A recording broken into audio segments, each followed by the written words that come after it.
Hey everybody, welcome back to the wood shop for part 3 of our antique table restoration series. That's right. We've spent a considerable amount of time stripping the finish off this old antique table, and today we're going to start making some repairs. As you can tell, we're going to start with the legs. All right, so we are going to deal with these legs individually, one at a time. You can see most of the repairs that need to be made on this particular leg are up here toward the top. These are laminated with several pieces of wood. So these cracks will either need to come together if we can get them to, or we'll fill them if that's not possible. Over here we do have a little piece of wood that is chipped out. So we will glue that back in place and secure it down. And then right here is a piece of wood that is chipped out that we don't actually have the missing piece, so we'll have to replicate that. Over here on this side, you can see that this laminated joint here is kind of coming apart. Even if we can get this to squeeze together, which I'm not sure if we can, we'll still have to do some filler right through here to repair that. A lot of work to do on this leg. Yeah, you can see there's other, nicks and dings, just little tiny places like that that'll have to be filled. Right there's one. We'll probably just do that with epoxy. And I saved some of the dust out of the sander from this oak so we can try to get the color to match. Now you can see on this leg we have some of the same issues, and when we talk about these legs being laminated, it looks like they have took maybe 6/4 wood and glued several of them together. You can see where all the joints are here. Pretty much all of them have split apart at the top of this one, and luckily this little section, I do believe we can get that glued back together. Since it's so small, there's not a whole lot of pressure pulling out on that one. And, some of the same problems, just little pieces missing here and there. Right here's a really big one. I do believe one of these we actually have the piece that came out of it. I'm not sure if it's this leg or not. But this one has a unique problem from the rest of them, because part of the foot is missing. So we're going to have to replicate that piece of that foot. And on the other side, just a little tiny bit, you can see where this section has came off. And I don't know if we'll actually try to put a piece there. It's so small that we might just try to round this off and, make it look like that's the way it was. But we'll see when we get there. And the rest of the legs are pretty much the same. Some stuff missing here and there. I believe the joints at the top of this one are pretty good. This leg, probably one of the best legs we've got. Yeah, this one may not have. It's probably the best one out of all 4 of them. And that one.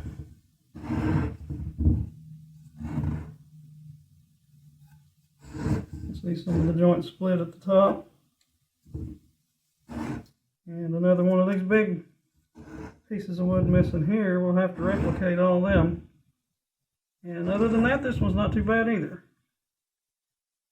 So 2 of them are in pretty bad shape, and 2 of them are in pretty good shape. All right, we've got a piece of oak here that we've used on another project, a scrap piece, and we're going to use this to make our patches in the legs. Now, the hardest thing about this will be getting the color to match, but we will worry about that later. The first thing we need to do is get this squared up.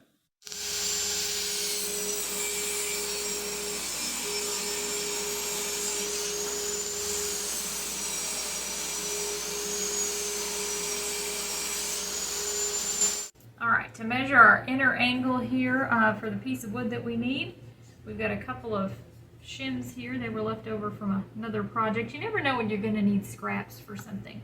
So we'll lay that in there, flush to each side. Bryan's going to put that speed square. This is a Swanson speed square. And along the side here, we have some tick marks, and they indicate a difference in your angle. Each one of those tick marks is an 1/8 of an inch. And then I'm going to have to lay this like that, because we want to measure, we want to mark those tick lines. Is that flush? It looks like that is 3/8 of an inch difference, which is going to be 3 degrees difference. So that will be 93 degrees. That's the cut we'll make on the miter saw.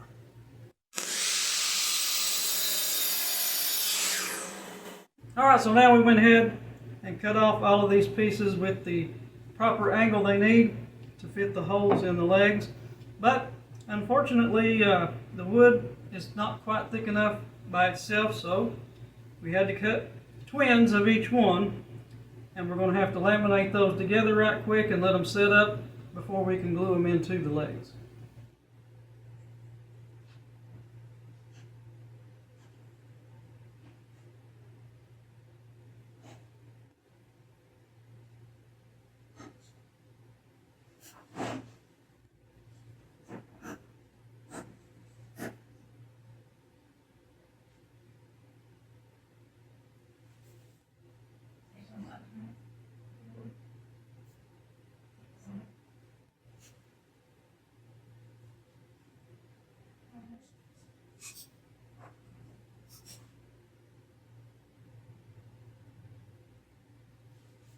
Now, while we're waiting for the glue to dry on our replacement pieces, we'll go ahead and make some repairs to these legs that we can right now, such as gluing back in place some pieces that we already have.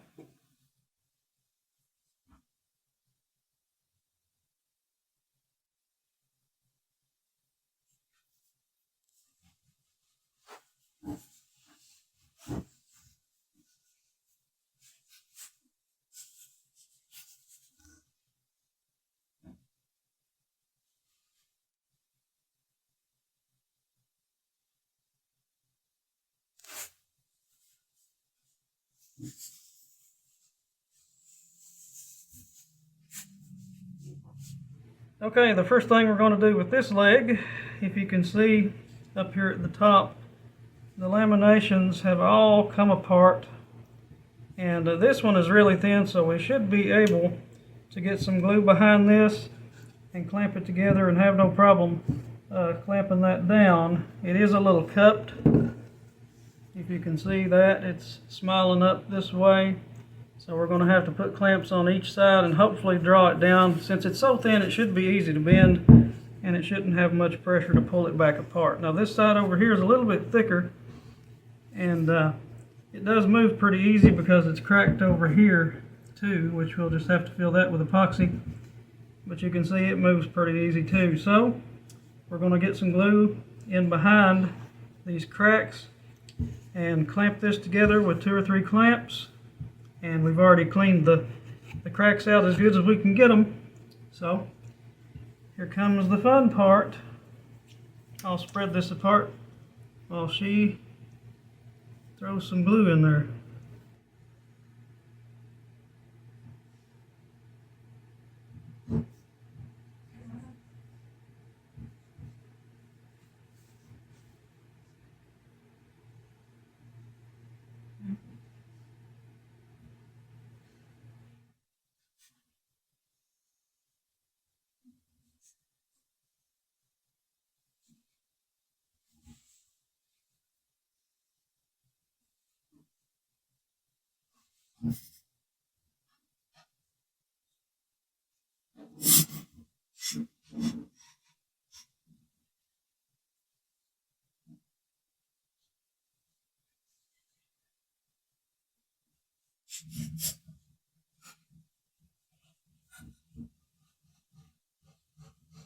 All right, so we've got a piece right here that's very, very loose, but it's not broken off yet.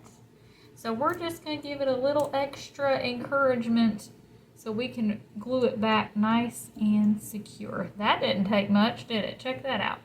It looks like we've got some stripper under there too. So we'll sand that off, and then we'll glue that right back.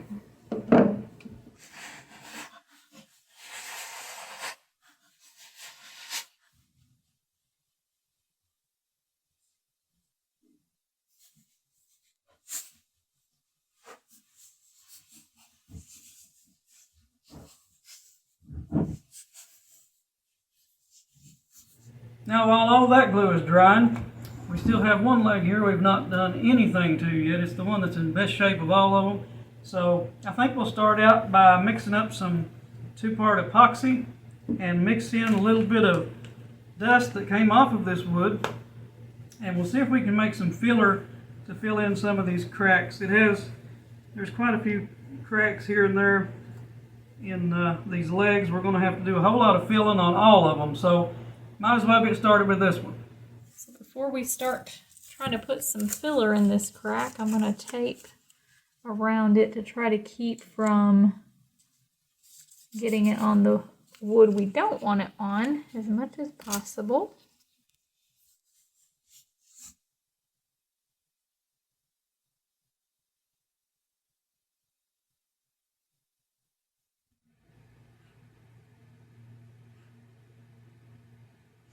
So the next spot we're going to tackle is right in here. There's a little gouge out of the leg here. It's real tiny. Not big enough for us to fill with wood necessarily. So I'm going to try to mold around this with some tape.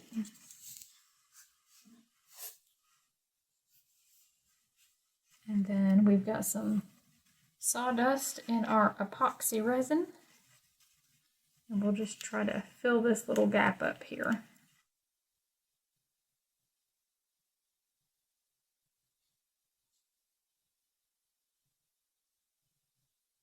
And we'll let that sit for just a minute before we take the tape off. And then we should be able to sand that down nicely.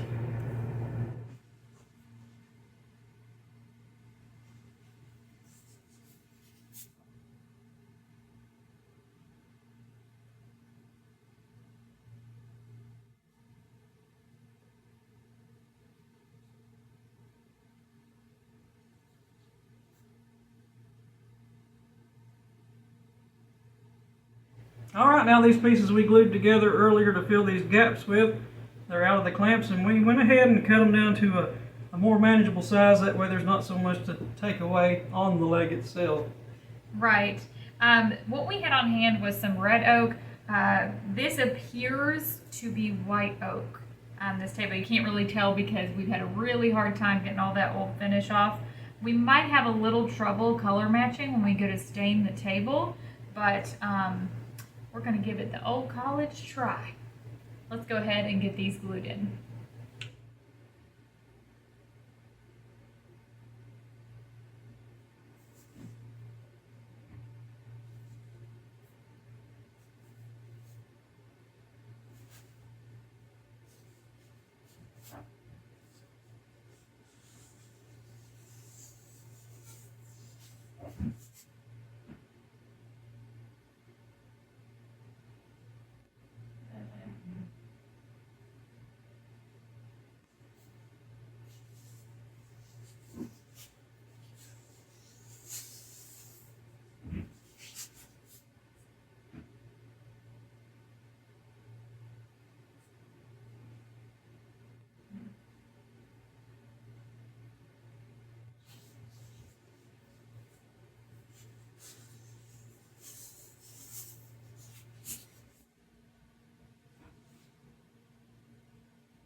Well, so far we've been filling the voids in these legs with a 2-part epoxy mixed with some sawdust. That's working fine so far, but we thought we'd try something different just to see how it works. That's right. So a lot of woodworkers, just for some precision so they can get down in, especially these little surface cracks, will use a syringe with a needle, and we've got some CA glue here, and we're going to very carefully try to fill up this surface crack, and then at the end we'll mix them together with some sawdust and see how we prefer this method.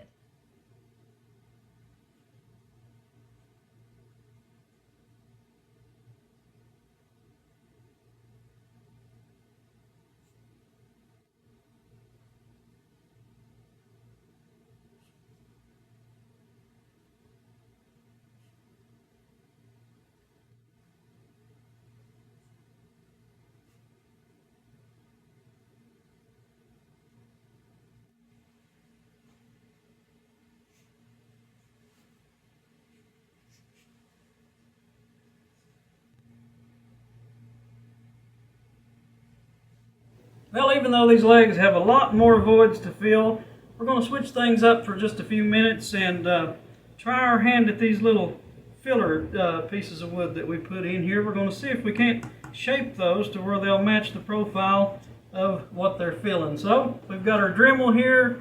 We've got all kinds of little accessories and stuff. We're going to try some sanding drums, maybe some stones, and see what we can't do with this.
Well, shaping those pieces of wood, it's a hard process, takes a really long time, and while we've still got a little bit left to go, we figured we'd take a break from that for a minute and start the cleanup process on this hardware.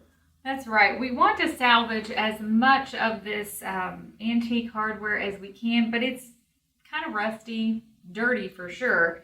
So what we're going to do, we've got this old paint pan. We're just going to lay all the pieces of hardware in here and pour some vinegar over them and let it sit probably about 24 hours or so and see how much of this rust that it eats off. So we're hopeful about it. It's a pretty common method. But yeah, we'll go ahead and take care of that.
Well, it was a lot of work, a lot more than we actually filmed, but we've got all of our replacement parts glued in here and shaped up, and all the cracks and gaps filled with epoxy, a lot of CA glue, but I think we're ready to move on. Yep, that's right. These legs are over 100 years old, so they did have a lot of repairs that needed to be made. But where we have done some filling, we do need to get in there and do some sanding, so that is what comes next.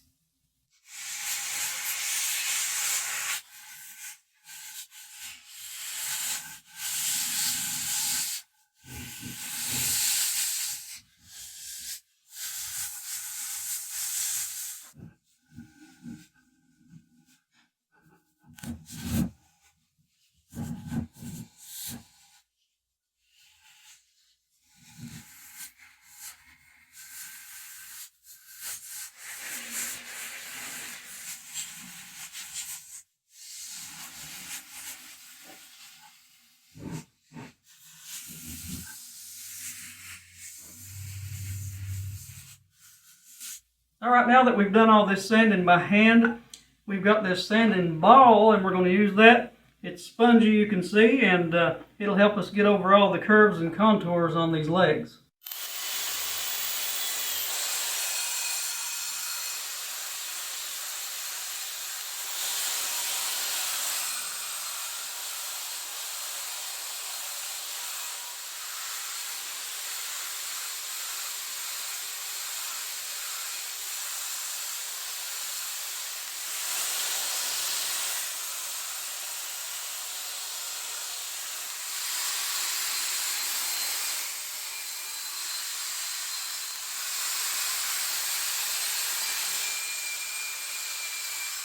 Well, we were able to get to most of those legs with the 4-inch ball sander, but we'll need a smaller one to get in some of those places, and they do make a 2-inch one, so we'll pick one of those up next time we're at Harbor Freight. That's right. And so in the meantime, we do have other work to do. There's always something to do with this table, it seems like. And so it's time to move on to the top. We have half of the tabletop sitting here, and we're going to give this a look over. We've already sanded on this quite a bit, but we're going to give this a look over and see what kind of repairs need to be made to it. Right here you can see the main problem with the tabletop, and this goes for both halves of it. You can see that right at the very ends where these planks are glued together, they've started to separate, probably anywhere from 1 to 2 inches back from the end.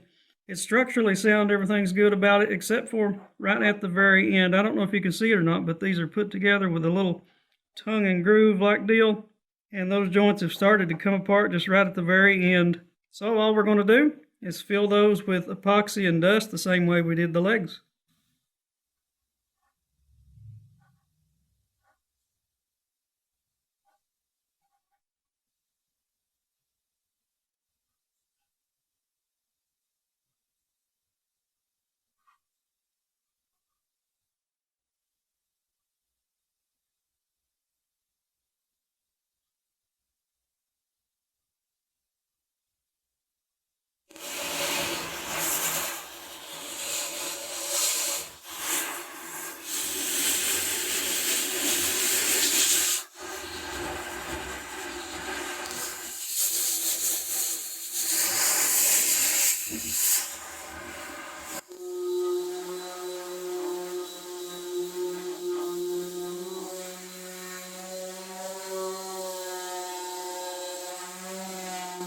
Well, we've done repairs to all parts of the table, filled the cracks and voids, done the sanding, and we figured we would cut this video off before it gets too long.